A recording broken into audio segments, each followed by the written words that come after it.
श्रीगणेशाय नमः। नारदोवाच प्रणम्ये शिरसा देवं गौरीपुत्रं विनायकं भक्तावासं स्मरे नित्यमायुं कामार्थसिद्धये प्रथमवक्रतुण्डं च एकदन्तं द्वितीयकं तृतीयं कृष्णपिङ्गाक्षं गजवक्त्रं चतुर्थकम् लम्बोदरं पंचम च षष्ठं विकटमेव च सप्तं विघ्नराजेन्द्रं धूम्रवर्णं तथाष्टमं नवमं बालचन्द्रं च दशमं तु विनायकम् एकादशमगणपतिं द्वादशं तु गजाननं द्वादशैतानि नामानि त्रिसन्ध्येयः पठेन्नर न च विघ्नभयं तस्ते सर्वसिद्धिकरं प्रभो विद्यारती लभते विद्या धनारती लभते धनं पुत्रारती लभते पुत्रान् मोक्षारती लभते गतिं जपेद गणपतिस्तोत्रं षड्भिर्मासे फलं लभेत संवत्सरं सिद्धिं च लभते नात्र संशय अष्टभ्यो ब्राह्मणेभ्यश्च लिखित्वा यः समर्पयेत् तस्य विद्या भवेत् सर्वा गणेशस्य प्रसादता इति श्रीनारदपुराणे सङ्कटनाशनं नाम महागणपतिस्तोत्रं सम्पूर्णम्। नारदोवाच प्रणम्ये शिरसा देवं गौरीपुत्रं विनायकं भक्तावासं स्मरे नित्यमायुं कामार्थसिद्धये प्रथमवक्रतुण्डं च एकदन्तं द्वितीयकं तृतीयं कृष्णपिङ्गाक्षं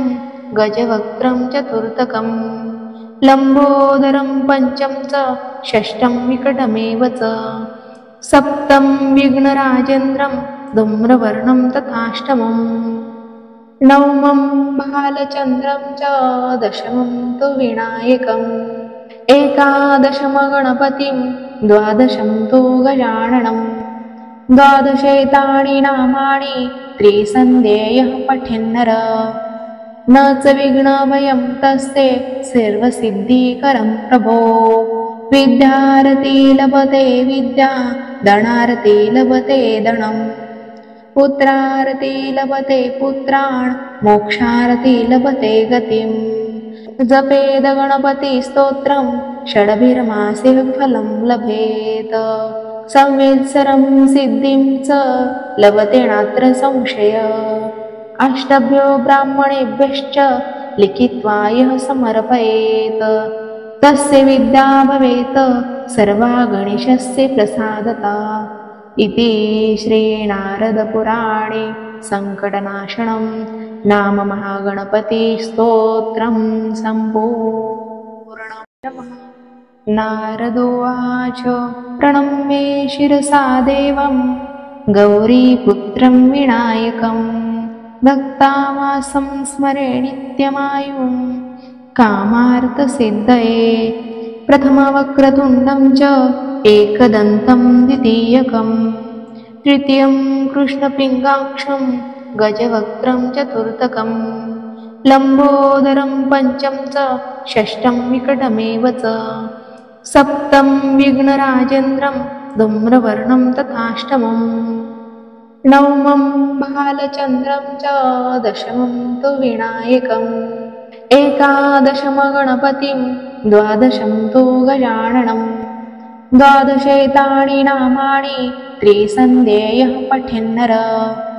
न च विघ्नभयं तस्ते सर्वसिद्धिकरं प्रभो विद्यारती लभते विद्या धनारती लभते धनं पुत्रारती लभते पुत्रान् मोक्षारती लभते गतिं जपेद गणपतिस्तोत्रं षड्भिर्मासे फलं लभेत संवत्सरं सिद्धिं च लभते नात्र संशय अष्टभ्यो ब्राह्मणेभ्यश्च लिखित्वा यः समर्पयेत् तस्य विद्या भवेत् सर्वा गणेशस्य प्रसादता इति श्रीनारदपुराणे सङ्कटनाशनं नाम महागणपतिस्तोत्रं सम्पूर्णम्। नारदोवाच प्रणम्ये शिरसा देवं गौरीपुत्रं विनायकं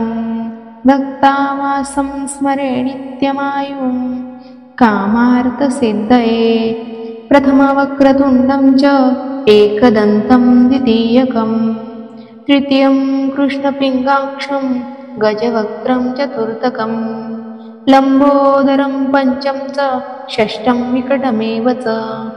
सप्तं विघ्नराजेन्द्रं धूम्रवर्णं तथाष्टमं नवमं बालचन्द्रं च दशमं तु विनायकम् एकादशमगणपतिं द्वादशं तु गजाननं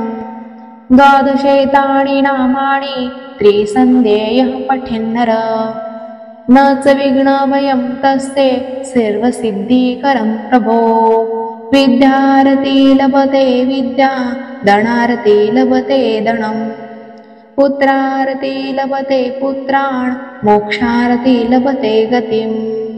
जपेद गणपतिस्तोत्रं षडभिर्मासे फलं लभेत संवत्सरं सिद्धिं च लभते नात्र संशय अष्टभ्यो ब्राह्मणेभ्यश्च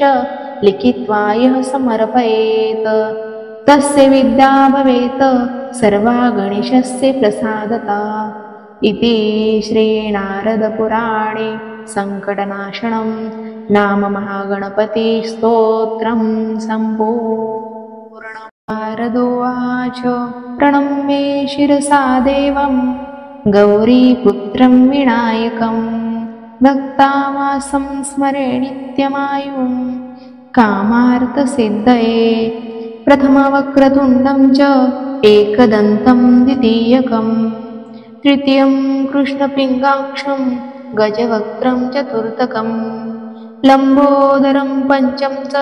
षष्ठं विकटमेव च सप्तं विघ्नराजेन्द्रं धूम्रवर्णं तथाष्टमं नवमं बालचन्द्रं च दशमं तु विनायकम् एकादशमगणपतिं द्वादशं तु गजाननं द्वादशैतानि नामानि त्रिसन्ध्येयः पठेन्नर